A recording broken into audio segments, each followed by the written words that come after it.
देखिए, इस वक्त आपको बता दें, जबरदस्त हलचल है इस वक्त दिल्ली में। राहुल गांधी, ध्यान से सुनिएगा, राहुल गांधी रात को दिल्ली वापस आ रहे हैं। ये बड़ी खबर है। राहुल गांधी कर्नाटक के हुबली से दिल्ली लौट रहे हैं। बड़ी खबर है। रात बताया जा रहा है 10:30 बजे के आसपास राहुल गांधी दिल्ली पहुंच रहे हैं। यही नहीं, दिल्ली में कांग्रेस हेडक्वार्टर पर फोर्स वहां पर तैनात की गई, ये खबर आई। दिल्ली के कांग्रेस हेडक्वार्टर एआईसीसी, इसके अलावा सोनिया गांधी, राहुल गांधी के घर के बाहर फोर्स जो है वो बढ़ा दी गई। अब 10 जनपद के बाहर सुरक्षा तैनात कर दी गई है, फोर्स बढ़ा दी गई है। कांग्रेस के दफ्तर में बड़ी बैठक हुई। पी चिदम्बरम राहुल गांधी के घर पहुंचे, 5 मिनट रुके, वो वहां से निकल गए हैं। तमाम बड़े नेता बैठक कर रहे हैं। इसलिए हम पूछ रहे हैं, ईडी क्या कुछ बड़ा करने वाली है क्या? ये बड़ी खबर है, ईडी क्या कुछ बड़ा करने वाली है। और जानते हैं सब कुछ इसलिए हो रहा है क्योंकि सोनिया गांधी से 12 घंटे, राहुल गांधी से करीब 50 घंटे की पूछताछ के बाद प्रवर्तन निदेशालय ने नेशनल हेराल्ड हाउस में यंग इंडियन का जो दफ्तर है वो सील कर दिया। अच्छा, मेरे हाथ में ये वो ईडी का नोटिस है, इसको एक बार जल्दी से जूम कर दीजिए। मेरे हाथ में ईडी का नोटिस है, ये मैं एक बार पढ़ देता हूं। इसमें लिखा, जिसके बाद पूरा बवाल हुआ। ये देखिए, ईडी का नोटिस जिसके बाद पूरा बवाल हुआ। इसमें जो लिखा गया वो मैं पढ़ रहा हूं कि it is hereby order that this premises not be opened without prior permission from the directorate of enforcement. ये लिखा गया इसमें, मैं फिर से पढ़ रहा हूं, इसको देख लीजिए। It is here bye informed that the premises, जिसको लेकर पूरा बवाल हुआ है, यंग इंडियन का जो दफ्तर सील कर दिया गया, यंग इंडियन का दफ्तर सील कर दिया गया। ये वो ऑर्डर मेरे हाथ में है एनफोर्समेंट डायरेक्टरेट का, और इसमें लिखा हुआ है कि it is hereby order that this premises not be opened without prior permission from the enforcement directorate, B block, Pravartan Bhawan, APJ Abdul Kalam road, New Delhi. और नीचे Kuldeep Singh, assistant director enforcement directorate of enforcement. देखिए, इस ऑर्डर के बाद बवाल हुआ है। इस ऑर्डर के बाद, ये ऑर्डर जो इस वक्त मेरे हाथ में है, इसी के बाद हुआ ये कि यंग इंडियन के दफ्तर को सील कर दिया गया हेराल्ड बिल्डिंग में। जिसके बाद ये सवाल उठे कि क्या ईडी कुछ बड़ा करने वाली है क्या? कल छापा पड़ा हेराल्ड के दफ्तर में, कल छापा पड़ा और आज ऑफिस सील कर दिया गया। उधर अचानक से खबर आई कि कांग्रेस पार्टी के दफ्तर में आसपास जो है फोर्स तैनात कर दी गई है। वो सारी लगातार खबरें और डेवलपमेंट्स आई। इस बीच एक और बड़ी खबर यह है कि अमित मालविया की तरफ से बड़ा दावा किया गया है। उन्होंने ट्वीट कर दिया, वो तो कह रहे हर महीने 87 लाख का किराया आ रहा था। ये बहुत बड़ी खबर है। नेशनल हेराल्ड केस में बीजेपी ने बड़ा आरोप लगा दिया है। ध्यान से सुनिए, हर महीने 87 लाख, एजेएल को हर महीने 87 लाख का किराया आ रहा था। नेशनल हेराल्ड की प्रकाशक company associate journal limited, AJL, जिसका मालिकाना हक फिलहाल यंग इंडियन के पास, यंग इंडियन मतलब राहुल गांधी, सोनिया गांधी, 76% हिस्सेदारी, तो हर महीने 87 लाख का किराया आ रहा था। यह बड़ी खबर।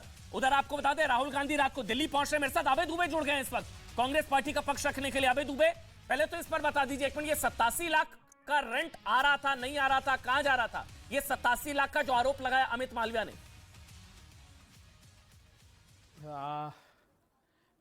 जी नमस्कार अमन जी, आप मुझे सुन पा रहे हैं? नमस्कार जी, बिल्कुल बिल्कुल बिल्कुल। अभय भाई बोलिए, ये 87 लाख का ये रेंट बता दीजिए। अमित मालविया पूछ रहे हैं। 10 बार आपके शो में, सारे कार्यक्रमों में कह चुके हैं कि जितनी भी प्रॉपर्टी है एजेएल की, उनका जो हाउस टैक्स है वो भरना होता है। उनके जो हमारे नेशनल हेराल्ड जो अखबार है, उनके जो काम करने वाले लोग हैं, उनकी सैलरी देनी होती है। और ये सारा अकाउंटेड मनी है और सारे रिटर्न्स फाइल करते हैं, जो कोर्ट में भी सबमिट हैं, जो ईडी के पास भी हैं, जो तमाम सारी एजेंसियां हैं उनके पास है, और एकदम पारदर्शी है। Young India not for profit company है। एक भी पैसा, सुन लीजिए अबे भाई, एक मिनट मैं कंफर्म कर रहा हूं, आपकी बात को मैं समझना चाह रहा हूं। जितने भी लोग हैं, आरोप और पक्ष सुनिएगा। अमित मालविया ने आरोप लगाया 87 पर मंथ। ये एक साल का होता है 10 करोड़, 10 करोड़ एक साल का। और 2011 से 2022 अगर पहुंच जाएंगे तो 11 साल हो गए। तो 10 करोड़ अगर एक साल का, तो 10 साल का ये 100 करोड़। ये इतना रेंट किसको आ रहा था सर? कहां आ रहा था? ये अमित मालविया का आरोप है। मैं आरोप पर सवाल पूछ रहा हूं, आप अपना पक्ष रख सकते हैं। ये 100 करोड़, 125 करोड़। अरे 8 साल रेंट, 8 साल से उनकी सरकार है ना। ये बिजली का बिल है, लोगों का जो सैलरी है, वहां का हाउस टैक्स है, प्रॉपर्टी टैक्स, ये सारा पैसा अकाउंटेड है और एजेएल में ही है। Young India not for profit company है। एक भी पैसा ना उसकी चल अचल संपत्ति ट्रांसफर हो सकती है, एक भी चल और अचल संपत्ति एजेएल की यंग इंडिया में ट्रांसफर नहीं हो सकती। यंग इंडिया जो कंपनी है इज अ सेक्शन 25 कंपनी। अब सुनिएगा, barred in law from giving any benefit, salary, remuneration, dividend etc to share holders. एक भी पैसा उसके शेयर होल्डर ले नहीं सकते हैं। सर यंग इंडिया के डायरेक्टर कौन है? एक भी शेयर होल्डर एक पैसा नहीं ले सकते। हाँ, यंग इंडिया के डायरेक्टर जो राहुल गांधी जी, सोनिया गांधी जी, अब तो मोतीलाल वोरा जी चले गए, सुमन दुबे जी जो घोषित है। और एजेएल की संपत्ति पर अधिकार किसका है? एजेएल की संपत्ति, देखिए बहुत अच्छा प्रश्न आपने किया। वो 9 In a crore law, share, shareholders of a company do not own properties owned by the company. Company is a separate legal entity. ये देश को समझना चाहिए कि दो अगर सेपरेट एंटिटी हैं तो उसकी एक भी संपत्ति किसी को हस्तांतरित नहीं हो सकती, ना चल ना अचल। तो जो और ये कोर्ट का डॉक्यूमेंट है, मेरा नहीं है। सर तो एक मिनट सर, क्लैरिटी अच्छी बात है, आज समझ में आ रहा है। वो 9 करोड़ शेयर ट्रांसफर नहीं हुए थे यंग इंडिया को? एजेएल के 9 करोड़ शेयर 10 रुपए के हिसाब से 90 करोड़ नहीं हुए थे ट्रांसफर? अमन चोपड़ा जी, हाँ 99% शेयर्स। बहुत अच्छा प्रश्न। देश को एक एक प्रश्नों का जवाब आज मिलना चाहिए।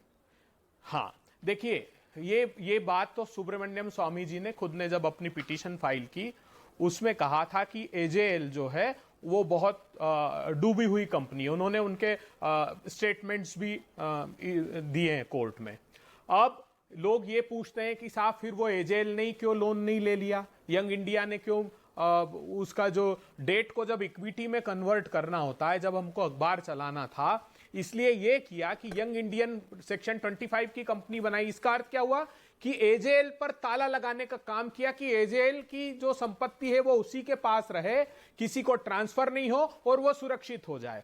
इसलिए ये सेक्शन 25 की कंपनी। अब 3 में बहुत महत्वपूर्ण, आज खुद नई बात करता हूं अमन जी, मैं बहुत नई चीजें, आपसे मैं बात आपसे संवाद कर रहा हूं। आप उसके बाद पूरे शो में प्रश्न पूछिएगा।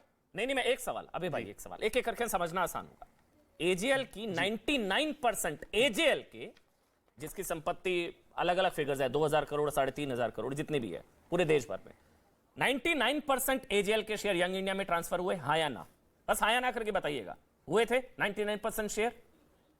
नहीं, अरे क्यों नहीं होंगे? एजेएल, बस इसका मतलब, हाँ सर आगे बढ़ रहा हूं, इसका मतलब सुनिए, इसका मतलब सर एजेएल की 99% संपत्ति यंग इंडिया की हो गई, ठीक?